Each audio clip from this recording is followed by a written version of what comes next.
Newton's first law, public service announcement, why you should wear a seatbelt. By Maria Andriata, Hannah Halton, Maria Healy. and Vanessa Murillo.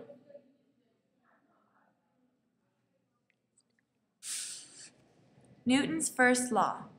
Newton's first law, also known as the law of inertia, states that every object will remain in a state of rest or constant speed in a straight line unless acted on by a non-zero net force.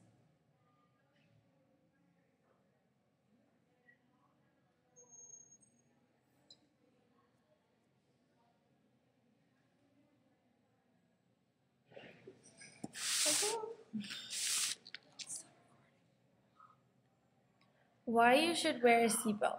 The law of inertia states that objects in a state of motion will remain in motion until acted upon by an opposing force. Objects move with vehicles, therefore when you are in a car, you are moving at the same speed as the vehicle. when the car comes to an abrupt stop, the vehicle itself stops moving, but you remain in motion until stopped by an outside force, such as a windshield. For these reasons, it is important to wear a seatbelt when riding or driving in a car.